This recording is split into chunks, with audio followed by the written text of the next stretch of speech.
There's a lady who's sure all that glitters is gold, and she's buying a stairway to hell. A few years ago, you hoped to create a tribute to Led Zeppelin at the Kennedy Center Honors. Oh, yeah. By covering their rock epic, what else do you call it, Stairway to Heaven. I've seen the video.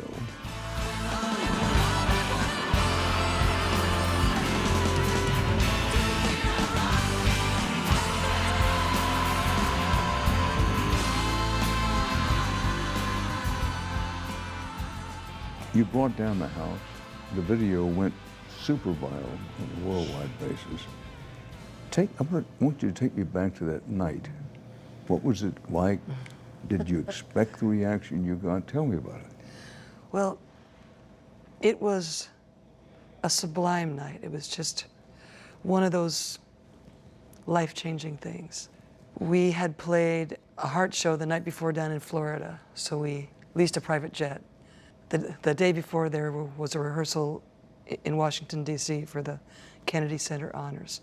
So we did that, flew down to Florida, did our show, flew back to Washington, got up early, went to the Kennedy Center and did the rehearsal for the show that night, and then went to the White House for a reception. Came back and got ready to do the performance. And it was also machine-like and so much security and very dreamlike, because here you are, it's Christmas time, it's Washington, D.C., it's beautiful, you know.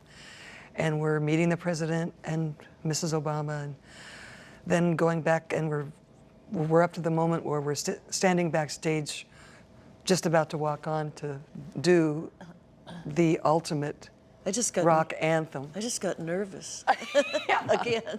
And we looked at each other, I remember just before we walked on, and we both kind of went, gah, jeez.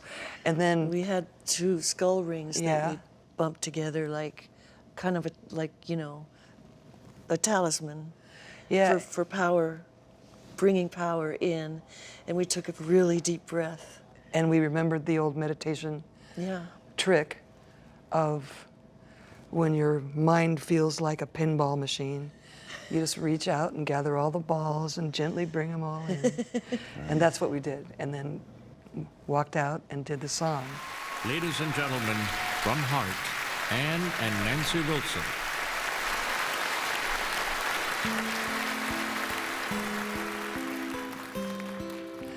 And then when it was over, fell apart, you know, just like all the pinballs went, you know. But it was a quiet, really quiet, timeless moment of actually doing the song. I felt really focused and pulled in and really in it. And she's buying a stairway to heaven.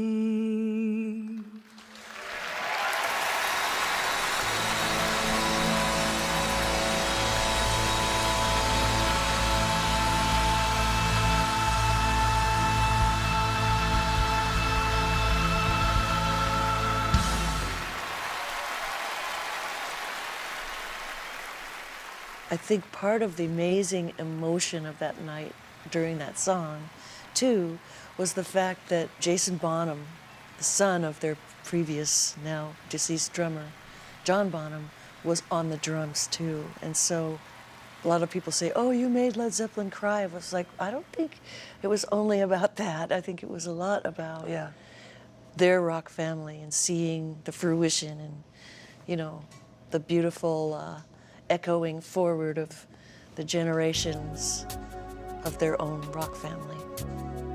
But is it fair or unfair to say that in terms of your creativity, you felt the least fulfilled at this time? Yeah, I think in the latter part of the 80s and early 90s was, for me personally, the least satisfying time of all. I felt this close to not even wanting to do it, because back to authenticity, that is so important to me. You know, it's necessary to go up there and mean what I say, be what I say I am, and want to be there. with something worthwhile to bring. And you're in the 80s and you're singing a song that somebody else has written and given to you, not even your own words, not something you would never even have thought of. And suddenly I have turned into a chanteuse, nothing more. And that's okay, no flies on a chanteuse, but it's a few steps down from Paul Simon. Well, when she got into this mood, she obviously was in this mood for quite a while. Did you say to her, hey, come off of it? You may feel that way, but Snap out of it. We're making a lot of, frankly, we're making a lot of good money here, and we're keeping ourselves relevant. Or were you the one to say that, or somebody else had to say it to her? Well, I was trying to survive in my own way because they were putting me kind of out front, like get the blonde girl up front, and I was having a hard time finding my own identity in that same era. These dreams go on when I close my eyes. Every second of the night, I live another life. These dreams that sleep when it's cold. We were making the world's biggest money we'd ever made, but it just felt pretty hollow, you know. And I mean, even to a point where there was a show we were offered, a great big huge festival or something, and they were like, it's the most money we've ever been offered. Only trouble is it's on your wedding day. So I'm like, I'm not gonna change my wedding. Yeah. You know, like it was just that kind of a decade, and coming out of it was more comfortable than being in it, even though the money was really amazing. What about love? Don't you want someone to care about you? What about love? Don't let it slip away. Looking back on it with time now perspective, did you sell out? Yeah. That's a good question.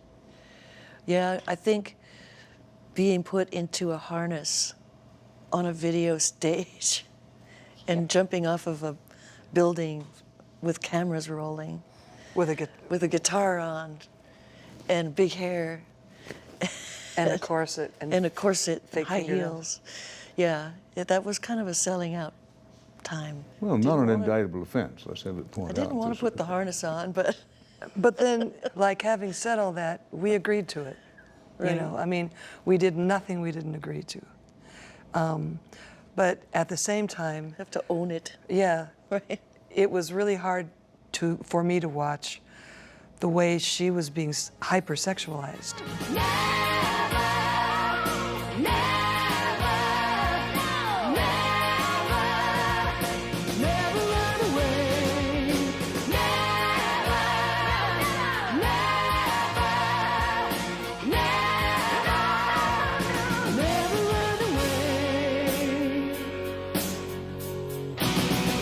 It was Nancy Wilson's version of The bunny. the Rock and the roll Playboy bunny. bunny era.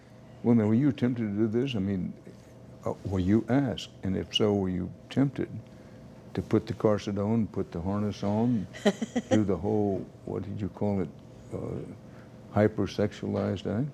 Yeah, I did my share of it, but the video directors had a different vision of me. They put me in a welding thing, like a really super tight corset. Wagnerian. The big Wagnerian queen thing, you know, because I was a singer and I was the strong, big Wagnerian lady, I guess, in their eyes. So that was my version of it, which I really didn't appreciate either, but agreed to. So we both had some pretty uncomfortable suits on there for a while. My feet still hurt just thinking about the 80s.